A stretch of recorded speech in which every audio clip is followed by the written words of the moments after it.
तो हमने work energy power की बेसिक डेफिनेशन समझी. Centre of mass for any system, if you have a particle m1, तो इसका सेंटर ऑफ मास कहाँ होगा सुरभि? ये पार्टिकल है m1, उसी पे हाँ हाँ पॉइंट ऑब्जेक्ट है. अच्छा वही बताना था. हाँ यही बताना था. और अगर अब एक दूसरा पॉइंट मास है, दूसरा m1, और ये d डिस्टेंस पे है, मिड पॉइंट जो भी centre of mid mass point होगा. मिड पॉइंट पे होगा.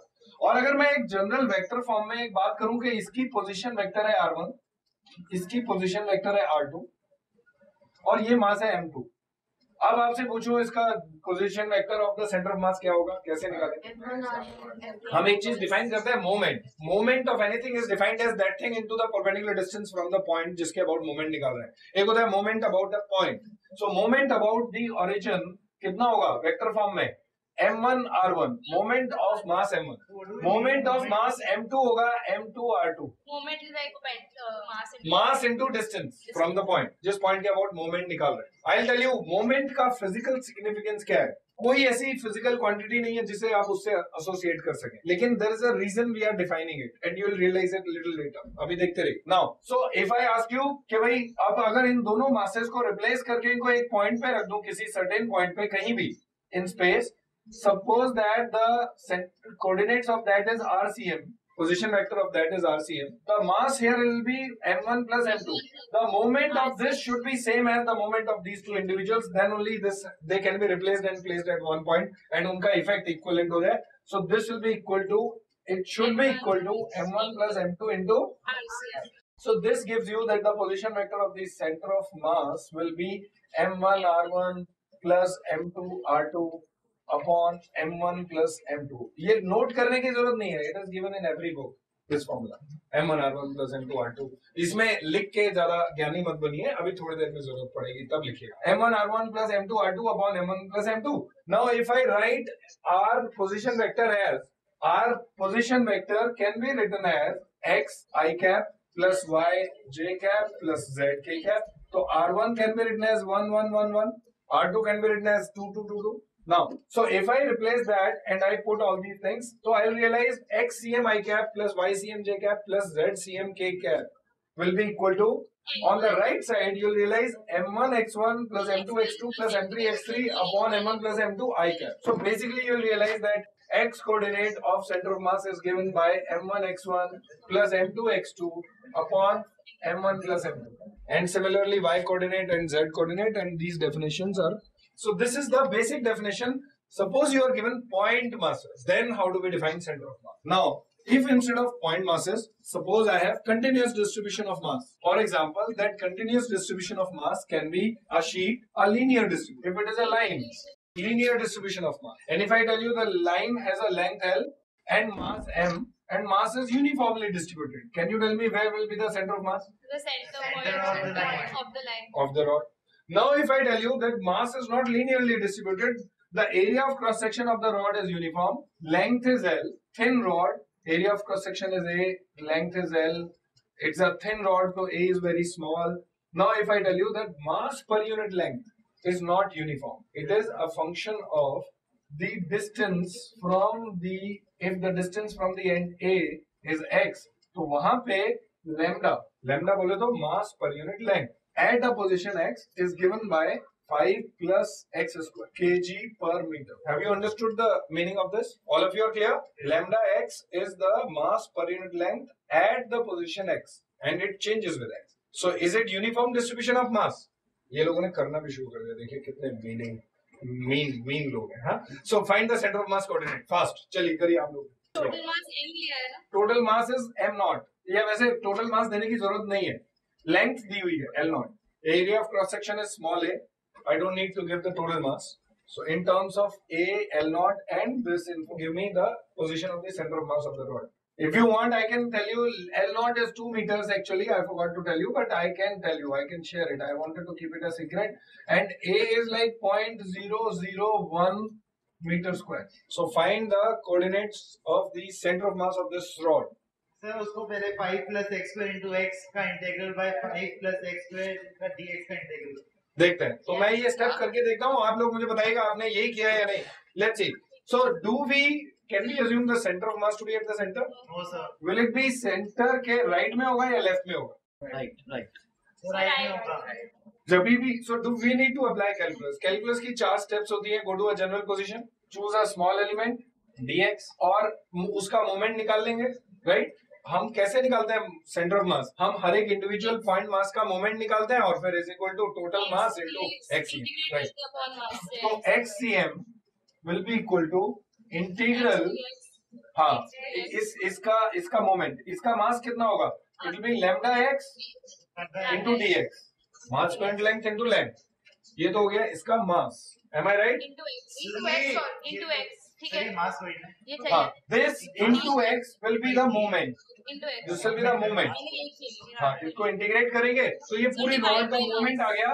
किस पॉइंट के अबाउट है? डिवाइड बाय dm का इंटीग्रल. ये तो सुन लो कि ये moment is about point A. ये तो सुन लो. So this divided by total mass. Total mass कैसे निकालो? Integral of lambda x d. इसको इंटीग्रेट कर दें, ये टोटल मास आ So जाएगा. 0 to L naught. लिमिट तो इसमें ए की तो जरूरत ही नहीं पड़ी. That was super. वही मैं पूछ रही थी सर, वही मेरा वही.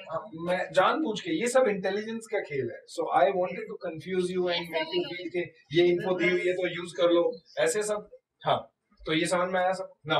तो इससे मयंक बोल रहा था बहुत गंदा आंसर आ रहा है. मुझे लग रहा है कि कुछ ऐसा सर अब इसको इंडिकेट करके उसके बाद हो जाएगा मेरे ख्याल से. I don't think there is any problem with it. But integrated different अलग अलग है ना. It will be how much? 5x square by 2 plus x4 by 4 limits 0 to 2 and this divided by 5x plus x2 by 3 and you can solve it.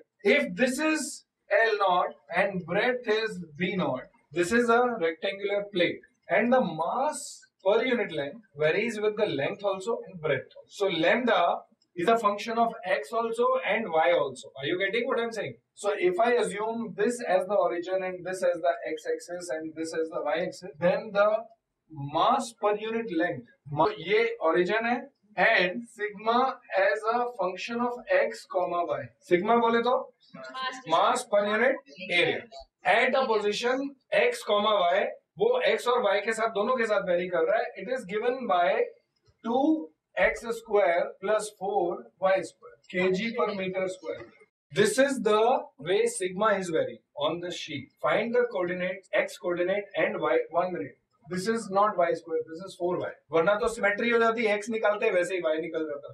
तो थोड़ा मैंने life को difficult किया. Find the x and y coordinates of the center of mass of this square plate. Length is 4 meters, breadth is 1 meter and अगर नहीं हो रहा है आपसे, ये डायलॉग शायद आप सुन नहीं पाए, अगर आपसे नहीं हो रहा है तो मैं कर देता हूँ, आप बाय हार्ट कर लीजिए. ये ओरिजिनल थॉट प्रोसेस चाहिएगी इसके लिए. मतलब I know it is first of it's kind you are doing this. I will be pleasantly surprised if you do it on your own. चलिए कोई बात नहीं, सीख लीजिए. अब देखिएगा again the same rule applies here. Let us go to a general position x and let us go to a general position y and now let me choose a small strip dx and यहाँ पे y position पे जाके छोटी सी strip dy. तो ये है dy और ये है dx. तो ये जो एरिया आएगा, इस एरिया को कितना एरिया है ये? dx dy. Yes. तो dx dy is that small area and mass per unit area is this. So mass per unit area into, so dm, small mass of this element is sigma into dx into dy. ये समझ में आ रहा है? ये इस element का मास हो गया. अब ऐश्वर्या, अगर मुझे x coordinate of centre of mass चाहिए तो what should I do? Tell me. It should be integral, बोलिए, dm into x y. नहीं, dm into x या x कोऑर्डिनेट चाहिए मुझे कल. So dm dx. dm dx या dm into x? dm into x. Integral dm. अब देखिएगा, dm की वैल्यू मैंने रखी यहाँ पे sigma into dx into dy और यहाँ पे dm की वैल्यू रख दी sigma into dm is sigma into dx into dy. Sigma is a function of x and y.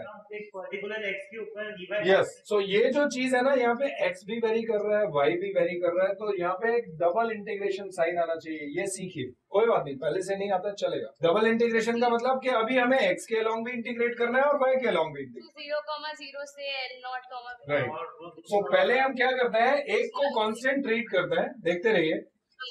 Suppose मैं x के रेस्पेक्ट में, सुनते रहिए, अगर मैं ये पूरी स्ट्रिप लेना चाहता हूँ तो I need to x position पे गए, अब y को वेरी करते हैं, y वेरी करेगा 0 to 1, तो y को जब इंटीग्रेट कर रहे हैं y के अलोंग, तो हम y को वेरिएबल लेंगे, x को कांस्टेंट ट्रीट करेंगे, x को, तो x dx कांस्टेंट हो गया और सिग्मा dy को इंटीग्रेट करते हैं, देखते रहिए, x dx तो बाहर आ गया, इंटीग्रल के कांस्टेंट ट्रीट किया और अंदर जो है सिग्मा दैट वाज व्हाट, अब y के रेस्पेक्ट में इंटीग्रेट करते हैं तो ये जो टर्म आएगी देखिएगा, ये आएगी इंटीग्रल x dx, तो ऐसे ही रहेगा, इंटीग्रल अंदर चल रही है ये कहानी, ये आएगा 2x स्क्वायर y, x को कांस्टेंट ट्रीट कर रहे हैं, x फिक्स्ड है, y को वेरी कर रहे हैं, प्लस 4y स्क्वायर बाई 2।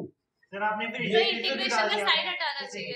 हाँ, वो मैं जानबूझ के, I wanted to see this protest का साइन, यहाँ पे x को x ही रखना है और y की वैल्यू होंगी 0 to, तो ये न्यूमरेटर है, ये न्यूमरेटर है, this will turn out to be integral x dx और ये चीज हो जाएगी y की वैल्यू 1 और 0, सो ये हो जाएगा 2x स्क्वायर प्लस 2।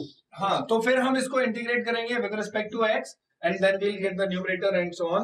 सो थोड़ा लेंथी हो गया but I just wanted to expose to you कि अगर x और y और z तीनों भी वेरिएबल हो तो भी कैसे करना है।